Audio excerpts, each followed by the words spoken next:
प्रधानमंत्री नरेंद्र मोदी का मंत्रियों को निर्देश, जनता के कल्याण में उठाए जाएं हर जरूरी कदम।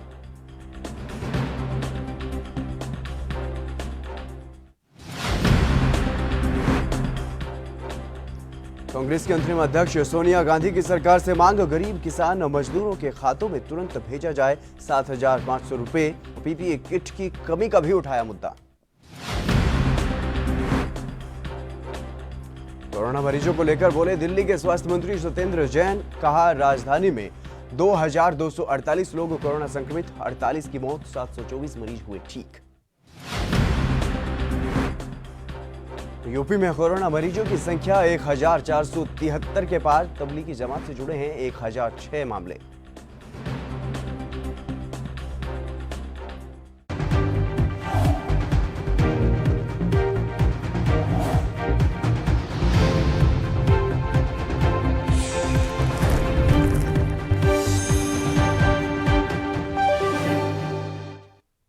नमस्कार, एएनपी न्यूज देख रहे हैं आप और मैं हूं आपके साथ हितेंद्र।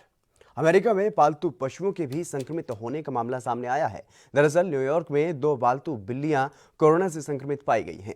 दरअसल अमेरिका के कृषि विभाग और संघीय रोग नियंत्रण और रोकथाम केंद्रों ने बताया कि बिल्लियों को सांस लेने में हल्की परेशानी देखी गई और उनके बीमारी से उबरने की उम्मीद है। वो जिस घर में हैं उसके लोगों में से या पड़ोस में से उन्हें संक्रमण होने की आशंका है। बता दें कि ब्रॉन्क्स चिड़ियाघर में कुछ बाघों और शेरों के कोरोना से संक्रमित पाए जाने के बाद अब दुनिया भर में पशुओं में भी वायरस के पुष्ट होने के मामले सामने आ रहे हैं। और बता दें कि इससे पहले भी बेल्जियम में एक बिल्ली के संक्रमित होने का दुर्लभ मामला सामने आया था। तो जिस तरीके से लगातार कोरोना वायरस का संक्रमण लोगों में फैलता हुआ दिखाई दे रहा है, अब तमाम तरह की खबरें सामने आ रही हैं कि पशुओं में भी, पालतू पशुओं में भी इसका संक्रमण जो है वो फैल रहा है। और अमेरिका से ऐसे 2 बिल्लियों में ये संक्रमण फैलने की पुष्टि हुई है। अमेरिका में दोनों बिल्लियों का इलाज फिलहाल किया जा रहा है और दोनों के जल्द ही ठीक होने की भी उम्मीद है।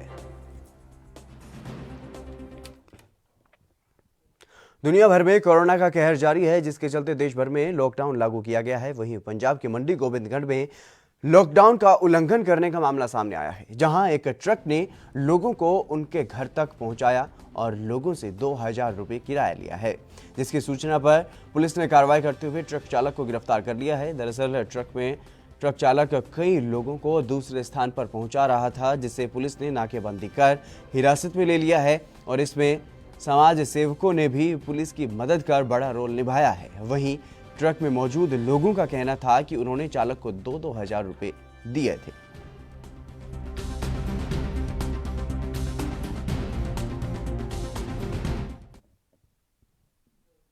हरियाणा के कुरुक्षेत्र में ऑटोमेटिक जापानी मशीनों से शहर में सैनिटाइजेशन करवाया जा रहा है। बता दें कि कुरुक्षेत्र के ऐतिहासिक गुरुद्वारा छठी पातशाही में विधायक सुभाष सुधा ने आधुनिक जापानी मशीन को हरी झंडी दिखाकर रवाना किया और जिसके बाद से पूरे शहर में सैनिटाइजेशन का काम शुरू किया गया। बता दें कि कोरोना वायरस के लगातार केस बढ़ते ही जा रहे हैं। वहीं सरकार वायरस के संक्रमण को फैलने से रोकने के लिए कई तरह के प्रयास कर रही है।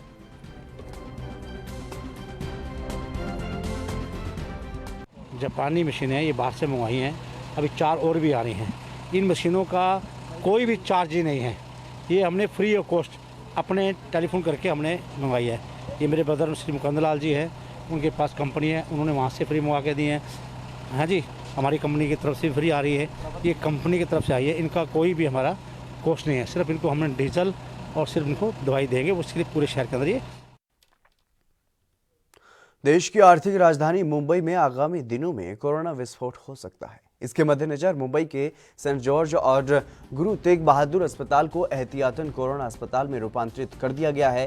कोरोना की स्थिति का जायजा लेने मुंबई आई केंद्रीय टीम का अनुमान है कि आगामी 30 अप्रैल तक महानगर में कोरोना संक्रमितों की संख्या 42,000 तक पहुंच सकती है, जबकि 15 मई 2020 तक ये संख्या 6,56,000 हो सकती है।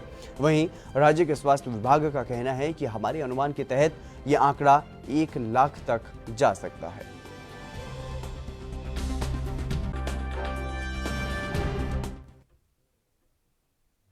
स्वास्थ्य कर्मियों पर लगातार हो रहे हमलों पर रोक लगाने के लिए केंद्र सरकार ने नया अध्यादेश लागू किया है, जिसके ऊपर राष्ट्रपति ने भी मुहर लगा दी है। अध्यादेश के मुताबिक स्वास्थ्य कर्मियों पर हमला अब गैर जमानती अपराध होगा, जिसके चलते इसमें 30 दिन में जांच पूरी होगी और इस मामले में 1 साल में फैसला आ जाएगा। इसी कड़ी में कांग्रेस नेता पीएल पुनिया का बयान भी सामने आया है। क्या कुछ कहा उन्होंने, आपको सुनवाते हैं। देखिए, कोरोना वायरस के जो इफेक्ट हैं वो गंभीर तो है ही हैं। जो मरीज़ हैं और इन्फेक्शन फैल सकता है, और उसके साथ साथ ये भी देखने को आया है कि जिनका टेस्टिंग करने जाइए वो समझते हैं कि हमको पकड़ के ले जा रहे हैं, क्या है, कुछ गलतफहमी है, अज्ञानता है। ये उनके अपने हित में है कि अपना टेस्ट करा लें, कम से कम सुकून हो कि भाई नहीं है, अगर है तो फिर उसका इलाज हो जाए, जान बच जाएगी। लेकिन डॉक्टर्स जो जाते हैं, नर्सें जाती हैं, पुलिस के लोग जाते हैं, उनके ऊपर हमला हो रहा है, रुकने का नाम नहीं ले रहे हैं। इस तरह के शोपुर मध्य प्रदेश में और घटना हुई है, मध्य प्रदेश में और पहले भी 2-3 घटनाएं इंदौर, उज्जैन जब जगह घटनाएं हुई हैं। तो उस सब को ध्यान में रखते हुए भारत सरकार ने ऑर्डिनेंस ला के कल राष्ट्रपति जी ने, माननीय राष्ट्रपति जी ने उसका अनुमोदन भी कर दिया है। एक कानून बन गया है जिसमें 7 साल की सज़ा का प्रावधान किया है और कॉग्निजेबल ऑफेंस होगा, जिसमें बेल नॉन बेलेबल होगी।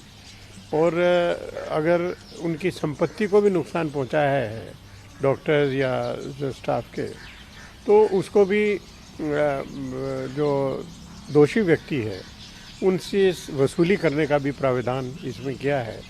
तो ये काफ़ी कठोर है और एक संतोषजनक लोगों को लगेगा, डॉक्टर्स को विशेष रूप से, कि हमारे साथ सरकार पूरी तरह से खड़ी है और हम लोगों की सुरक्षा में, लोगों के इलाज में हम खड़े हैं, तो सरकार भी हमारे साथ खड़ी है। देखिए, WHO की वार्निंग बीच बीच में आती रहती है। अब उन्होंने कहा है कि अभी कुछ देशों में तो वायरस आया ही नहीं है, उन कुछ देशों में अभी वायरस की शुरुआत है, कुछ देशों में उसका रिलैप्स हो जाता है और लापरवाही बरतने की आवश्यकता नहीं है, हाथ पर हाथ रखने की, बैठने की आवश्यकता नहीं है। कोई भी गलती अगर होगी तो उसके दुष्परिणाम होंगे, ये सही है। और दिखाई भी दे रहा है क्योंकि हिंदुस्तान में 20,000 से ज़्यादा केसेस हो गए और 10,000 केसेस अभी लास्ट 10 दिन में और बाकी 75 दिन में 10,000 और लास्ट 10 दिन में 10,000। तो ये संख्या तो बढ़ रही है और मैं मान सकता हूँ कि जो टेस्टिंग की संख्या में बढ़ोतरी हुई है, उसी तरह से लोगों के जो इन्फेक्टेड लोग हैं उनकी जानकारी ज़्यादा हुई है, सामने ज़्यादा आए हैं, तो बेहतर है क्योंकि उनका इलाज संभव हो सकेगा। लेकिन ये अपनी जगह सही है कि इसमें लापरवाही बरतने की आवश्यकता नहीं है। लॉकडाउन हो, लॉकडाउन के नियम हो, सोशल डिस्टेंसिंग हो, उसका पूरी तरह से पालन किया जाना चाहिए। हरियाणा के करनाल में लॉकडाउन के दौरान कुछ लोग एक घर में ताश खेलते हुए पकड़े गए। दरअसल पुलिस ने ड्रोन की मदद से घर में छापेमारी की और जहां पर 13 लोग पैसों के साथ ताश खेलते हुए पकड़े गए हैं। इतना ही नहीं, इन लोगों ने मास्क तक नहीं पहना हुआ था और ना ही सोशल डिस्टेंसिंग का पालन कर रहे थे। वहीं पुलिस ने बदमाशों के पास से हजारों रुपए की नकदी बरामद कर ली है और आरोपियों को गिरफ्तार भी कर लिया है।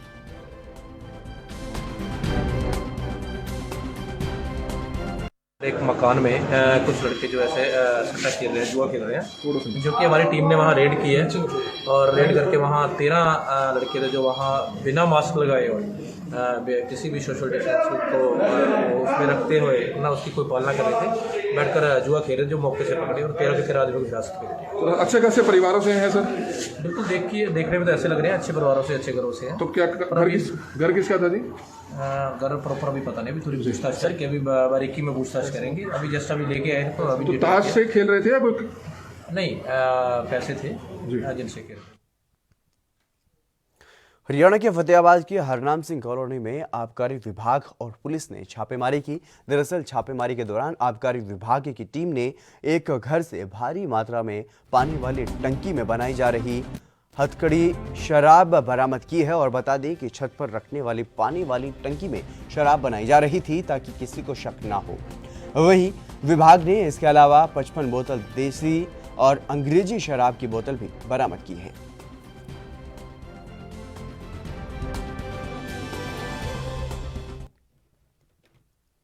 भारत में कोरोना के मामले लगातार बढ़ रहे हैं और इसी बीच महाराष्ट्र और गुजरात दो ऐसे राज्य हैं जो वायरस की वजह से सबसे ज्यादा प्रभावित हैं।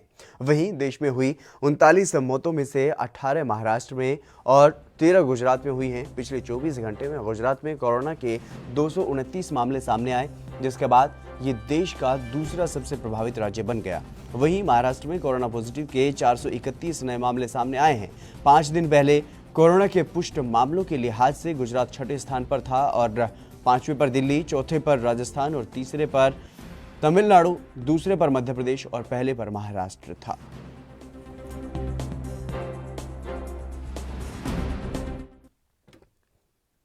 चलिए फिलहाल रुकेंगे एक छोटे से ब्रेक के लिए, जल्द हाजिर होंगे।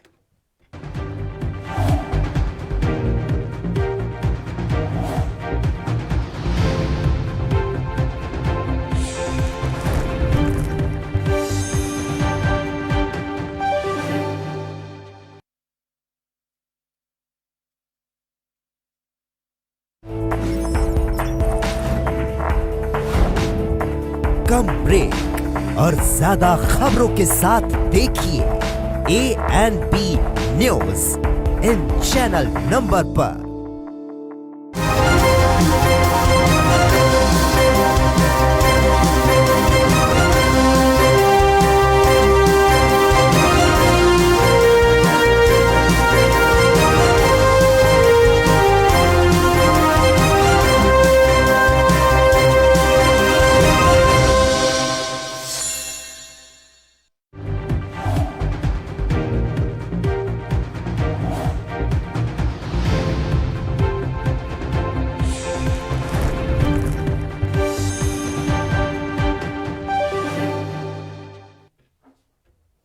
ब्रेक के बाद एक बार फिर से आप सभी का स्वागत है। खबरों में आगे बढ़ेंगे। कोरोना वायरस महामारी से देश जूझ रहा है, ऐसे में हर धार्मिक और सामाजिक कार्यक्रम रद्द कर दिए गए हैं। वहीं अब इस बार रमजान का महीना कोरोना वायरस महामारी के बीच पड़ रहा है और देश में लॉकडाउन 3 मई तक जारी है, इसलिए इसका असर रोजेदारों पर भी पड़ेगा। और इस कड़ी में केंद्रीय मंत्री मुख्तार अब्बास नकवी का बयान भी सामने आया है। उन्होंने कहा है कि कोरोना के कहर को देखकर हिफाजत के साथ इबादत और सोशल डिस्टेंसिंग का ध्यान रखकर इस रमजान के महीने को मनाया जाएगा। और क्या कुछ कहा है उन्होंने, आपको सुनवाते हैं। देखिए, रमज़ान का पवित्र महीना शुरू होने जा रहा है। कोरोना के कहर को ध्यान में रख करके, कोरोना के कहर को मद्देनजर रख करके हिफाजत के साथ इबादत का जो संदेश और संकल्प तमाम उलमाओं ने, तमाम धर्मगुरुओं ने, तमाम सामाजिक और धार्मिक संगठनों ने और उससे भी ज़्यादा एकजुट होकर के भारतीय मुसलमानों ने लिया है, निश्चित तौर से हम उसको पूरी तरह से उसका पालन करेंगे। सभी ने ये तय किया है, सभी उलमाओं ने यही बात कही है, सभी धार्मिक संगठनों ने भी यही बात कही है, सभी सामाजिक संगठनों ने ये बात कही है, खुद भारतीय मुसलमानों ने ये संकल्प लिया है कि रमज़ान के इस पवित्र महीने में नमाज हो, इफ्तार हो, तरावियाँ हो या और भी जो रमज़ान से जुड़े हुए मजहबी कर्तव्य हैं, उनको हम सोशल डिस्टेंसिंग का ध्यान रख करके घर पर ही अपने पूरा करेंगे, घर पे ही निभाएंगे। जिस तरह से आप सभी मंदिरों में आप देखें, गुरुद्वारों में देखें, चर्चों में देखें या और भी जो धार्मिक स्थल हैं, वहाँ पर भी महीनों से जो सोशल डिस्टेंसिंग का ध्यान रखा जा रहा है, वहाँ पर जो है वो महीनों से जो है वो लॉकडाउन के चलते वहाँ पर किसी भी तरह के धार्मिक आयोजन या कार्यक्रम नहीं हो रहे हैं या किसी भी सामाजिक स्थल पर भी नहीं हो रहे हैं। उसी तरह से मस्जिदों में भी लोगों ने जो है वो उसका पालन किया है। उसके साथ ही जिस तरह से इस देश के प्रधानमंत्री नरेंद्र मोदी जी के एक आह्वान पर, उनकी अपील पर देश के 130 करोड़ हिंदुस्तानियों ने जिस ईमानदारी के साथ, जिस एक संकल्प के साथ, जिस सावधानी के साथ हमने जो है वो मजबूती के साथ उसका पालन किया, उसका परिणाम और उसका नतीजा, इस प्रयासों का परिणाम सकारात्मक दिखाई पड़ रहा है। इंशाअल्लाह हमें पूरा यकीन है कि हमारी यही सावधानी, हमारा यही संकल्प और यही हमारी हिफाजत के साथ इबादत का जो संकल्प है वो हमें कोरोना के इस कहर से निजात दिलाएगा। और हमें इस पवित्र महीने में खुदा से दुआ करनी चाहिए, अपील करनी चाहिए कि हमारे हिंदुस्तान को इस कोरोना के कहर से निजात मिले, और न सिर्फ हिंदुस्तान को बल्कि पूरी दुनिया की इंसानियत को इस कोरोना के कहर से निजात मिले। देखिए, सेहत के जो सिपहसालार हैं उनकी सुरक्षा का ये संकल्प है, और हमारे सेहत के सिपहसालारों की सुरक्षा का संकल्प, क्योंकि जो लोग अपनी जान को हथेली में ले करके और हमारी सेहत और सलामती के लिए काम कर रहे हैं, उनकी सुरक्षा भी जरूरी है, उनका सम्मान भी जरूरी है। प्रधानमंत्री नरेंद्र मोदी जी के नेतृत्व में जहां देश के 130 करोड़ लोगों की सेहत और सलामती के लिए काम हो रहा है, वहीं उन सिपहसालारों, उन सेहत के सिपहसालारों के लिए भी उनकी सुरक्षा का भी संकल्प और उनकी सुरक्षा के पुख्ता संकल्प के साथ भी सरकार काम कर रही है। चलिए इसी बीच रुक कर लेते हैं इस वक्त की बड़ी खबर की ओर। इस वक्त की बड़ी खबर सामने आ रही है हरियाणा से। हरियाणा सरकार ने बड़ा फैसला लिया है। रेवाड़ी से बड़ी खबर, राजस्थान के कोटा जाएंगी 31 रोडवेज की बसें।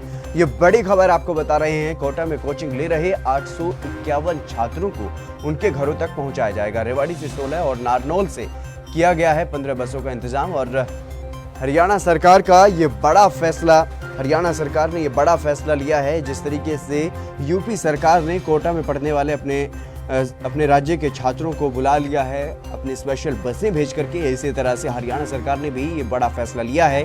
और जितने भी छात्र छात्राएं कोटा में पढ़ते हैं हरियाणा के, उनको अब लाया जाएगा। और राजस्थान के कोटा जाएंगी 31 हरियाणा रोडवेज की बसें। ये बड़ी खबर आपको बता रहे हैं। कोटा में कोचिंग ले रहे 851 छात्रों को उनके घरों तक पहुंचाया जाएगा। रेवाड़ी से 16 और नारनौल से 15 बसों को कोटा भेजा जाएगा और वहां से ये सभी बसें उन छात्रों को लेकर के हरियाणा में पहुंचेंगी और अपने अपने घरों तक उनको पहुंचाया जाएगा। कोटा में कोचिंग ले रहे हैं 851 हरियाणा के छात्र, उन सभी को हरियाणा में वापस लाया जाएगा। जिस तरीके से देश भर में लॉकडाउन लागू किया गया है और लंबा वक्त हो गया है लॉकडाउन को लागू रहते हुए, और अभी भी देश में स्थिति साफ नहीं है। जिस तरीके से कोरोना का संक्रमण बढ़ रहा है तो लॉकडाउन के बढ़ने के आसार जताए जा रहे हैं। महेंद्र भारती हमारे संवाददाता हमारे साथ जुड़ गए हैं। महेंद्र जी, क्या कुछ जानकारी मिल पा रही है? सभी छात्र छात्राओं को लाने के लिए हरियाणा सरकार ने ये बड़ा फैसला लिया है। लॉकडाउन के चलते ये निर्णय लिया गया कि जो राजस्थान के कोटा में तो कोचिंग करने हरियाणा के छात्र जो कह रहे हैं उनकी संख्या 858 बताई गई है और उनके लिए रेवाड़ी और महेंद्र के दोनों जिलों से 31 बसों का संचालन किया गया है हरियाणा रोडवेज द्वारा। और इन सभी छात्रों को कोटा ले जाने के लिए बसें रवाना कर दी गई है और ये बसें वापसी में इन छात्रों को हरियाणा के प्रत्येक जिले में उनके घर तक छोड़ के आने का निर्णय लिया गया है।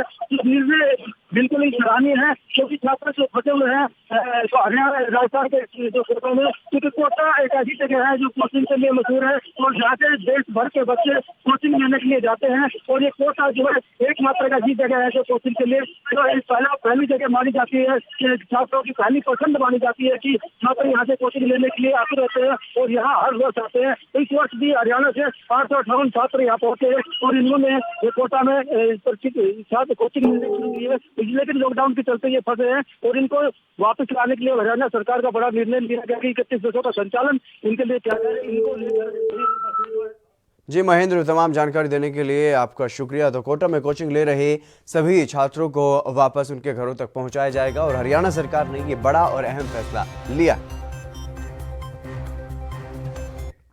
चलिए खबरों में आगे बढ़ेंगे। पाकिस्तान के प्रधानमंत्री इमरान खान की कोविड-19 संक्रमण की रिपोर्ट नेगेटिव पाई गई है। अधिकारियों ने इस बात की पुष्टि करते हुए कहा कि वो कोरोना वायरस से ग्रस्त नहीं हैं। इमरान एक ऐसे व्यक्ति के संपर्क में आए थे जो बाद में जांच में कोविड-19 से ग्रस्त पाया गया था। और बता दें कि 24 घंटे में पाकिस्तान में कोरोना वायरस से कुल 17 लोगों की मौत हुई है, जिससे मृतकों की संख्या बढ़कर 209 हो गई है और कोरोना वायरस के मामलों की संख्या बुधवार को बढ़कर के 9,749 तक पहुंच गई थी और संक्रमण के 533 नए मामले सामने आए हैं।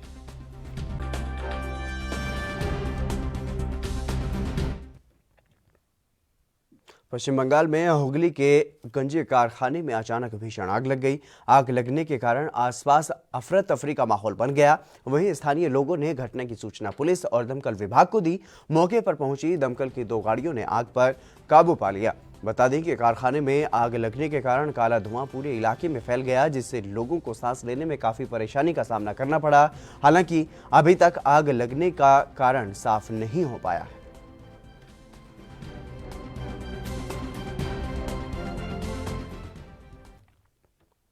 अमेरिका के राष्ट्रपति डोनाल्ड ट्रंप ने कोरोना वायरस को लेकर के कहा है कि उनके देश पर हमला किया गया है। साथ ही उन्होंने कहा कि हम पर हमला हुआ है, ये एक हमला है, ये किसी भी तरह से केवल फ्लू नहीं है। किसी ने भी आज तक ऐसा नहीं देखा है। आखिरी बार ऐसा 1917 में हुआ था। इसके साथ ही बता दें कि ट्रंप अपने देश में सब कुछ सामान्य करने के लिए संघर्ष कर रहे हैं। यहाँ कोविड-19 की वजह से 47,000 से ज़्यादा लोगों की जान जा चुकी है, जबकि 8,52,000 से ज़्यादा लोग संक्रमित हैं।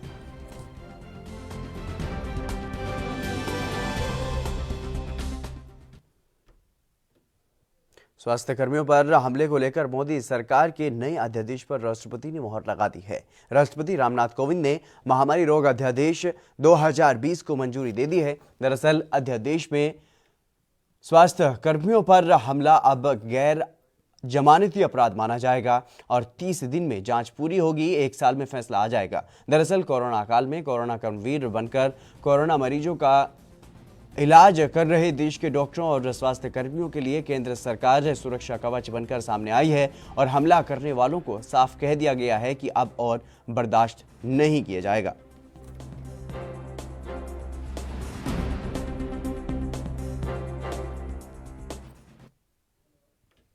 केंद्रीय मंत्री प्रकाश जावड़ेकर ने टीवी पत्रकार अर्नब गोस्वामी और उनकी पत्नी पर हुए हमले को लेकर कहा है कि उनके ऊपर हमला निंदनीय है। किसी भी पत्रकार पर हमला बहुत दुर्भाग्यपूर्ण है और ये लोकतंत्र का परिचायक नहीं है। इसके साथ ही और क्या कुछ कहा है उन्होंने, आपको सुनवाते हैं।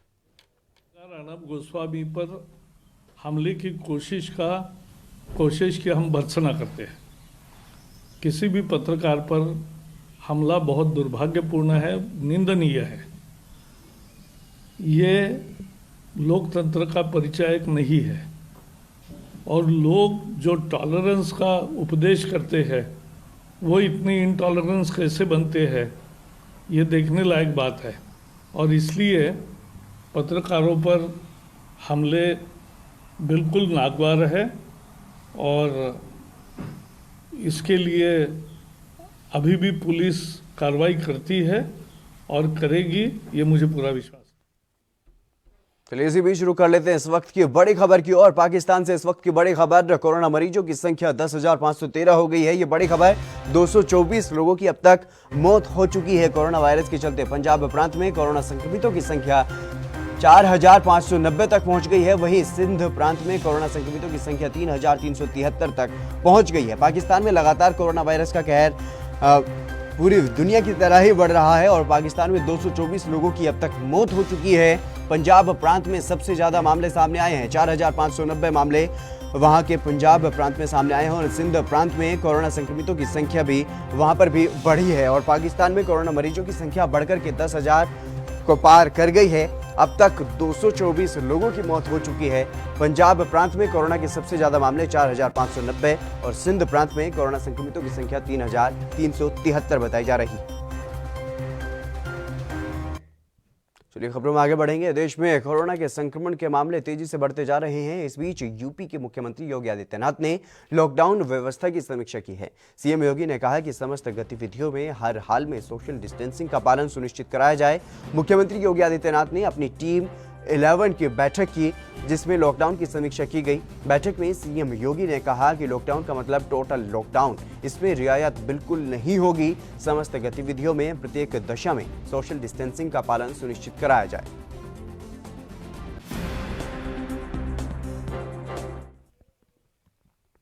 कोरोना वायरस के कहर के बीच दिल्ली के 2 अलग अलग इलाकों में क्वारंटीन करके रखे गए कोरोना संदिग्धों में 35 से ज़्यादा लोग संदिग्ध हालातों में गायब हो गए हैं और इन सब की खोज की जा रही है। इसके लिए राष्ट्रीय राजधानी दिल्ली से जुड़े सीमांत राज्यों की जिला पुलिस को भी अलर्ट कर दिया गया है और साथ ही दिल्ली पुलिस ने भी इन संदिग्धों की तलाश के लिए कई टीमें गठित कर दी हैं। जानकारी के मुताबिक मॉडल टाउन थाना क्षेत्र के आजादपुर कॉलोनी में 15 अप्रैल को 100 से ज्यादा कोरोना संदिग्धों को दाखिल करवाया गया था।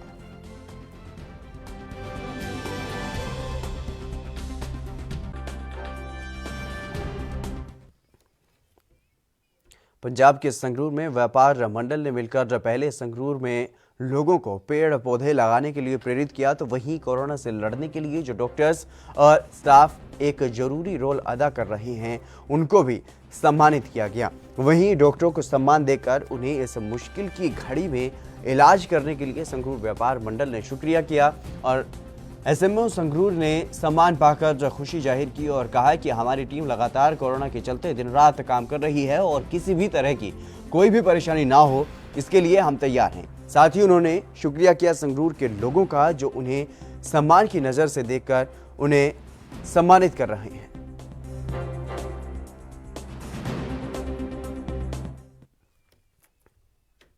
चंडीगढ़ पीजीआई में 6 महीने की एक कोरोना पॉजिटिव बच्ची के संपर्क में आए 54 स्टाफ को क्वारंटीन में भेज दिया गया है और इन स्टाफ में 18 डॉक्टर भी शामिल हैं। हॉस्पिटल में बच्ची ओपन हार्ट सर्जरी के लिए दाखिल कराई गई थी। बच्ची में बुधवार को कोरोना के संक्रमण का भी पता चला, जिसके बाद स्टाफ को क्वारंटीन में भेजने का फैसला किया गया है। कोरोना पॉजिटिव पाई गई बच्ची फगवाड़ा की है, जिसे 9 अप्रैल को पीडियाट्रिक सेंटर में भर्ती कराया गया था। इस बच्ची की ओपन हार्ट सर्जरी होनी थी, लेकिन उससे पहले ही डॉक्टरों को संक्रमण का पता चला। बता दें कि बच्ची को पैदाइशी दिल की बीमारी है और उसे सांस लेने में भी दिक्कत आ रही है। इससे पहले लुधियाना के एक कॉर्पोरेट हॉस्पिटल में उसे 36 दिन तक भर्ती किया गया था, लेकिन स्थिति में कोई सुधार नहीं होता देख उसे पीजीआई में रेफर कर दिया गया।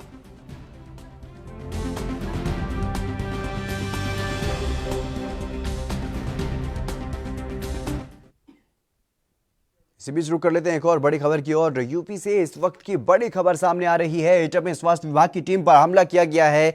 ये बड़ी खबर, युवक ने पत्थरों से हमला किया है स्वास्थ्य कर्मियों पर। एक और हमले की खबर सामने आई है। कोरोना टेस्ट के लिए ये टीम वहां पर गई थी और वहां पहुंचते ही मलावन थाना क्षेत्र का ये मामला बताया जा रहा है, जहां पर स्वास्थ्य कर्मियों की टीम पर हमला किया गया है। यूपी के एटा में स्वास्थ्य विभाग की टीम पर यह हमला किया गया है।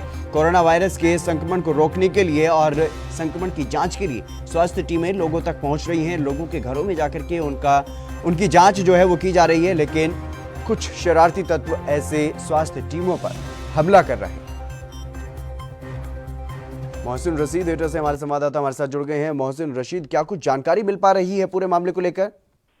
जी मैं बता दूं आपको कि ये मसला ये था कि कंट्रोल रूम पर एक फोन आया था जी, और वो स्वास्थ्य विभाग की टीम जो है कोरोना संदिग्ध एक मरीज को लेने गई थी जी। इसी दरमियान वहां पर एक युवक की भी सूचना आ रही थी कि जो है पश्चिम बंगाल का बताया जा रहा था और गाजियाबाद से पैदल चलकर आया था जी।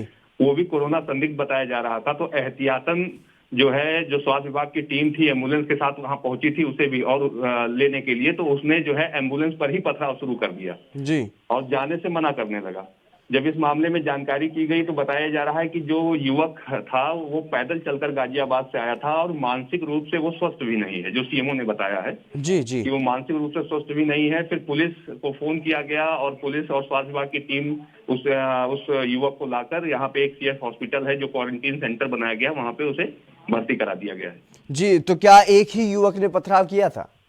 जी, एक ही युवक ने पथराव किया था जिसे स्वास्थ्य विभाग की टीम लेने गई थी, उसी ने पथराव कर दिया था जी। और फिलहाल क्या कुछ कार्रवाई की जा रही है? पुलिस की तरफ से कोई एफआईआर वगैरह दर्ज की गई है? अभी तो ऐसा जो सीएमओ से जो बात हुई है डॉक्टर अजय अग्रवाल साहब से, तो उन्होंने अभी कोई एफआईआर वगैरह की बात तो नहीं कही है। हाँ, ये जरूर कहा है कि उसे जो है क्वारंटीन करा दिया गया है और उसके जो जांच का नमूना था वो अलीगढ़ भेज दिया गया है। अब रिपोर्ट आने के बाद जैसा भी आगे होगा स्वास्थ्य विभाग वैसी कार्रवाई करेगा। जी, तमाम जानकारी देने के लिए आपका शुक्रिया मोहसिन। तो एक बार फिर से स्वास्थ्य कर्मियों की टीम पर हमला किया गया। चलिए, फिलहाल इस बुलेटिन में बस इतना ही। आप देखते रहिए ANB न्यूज़।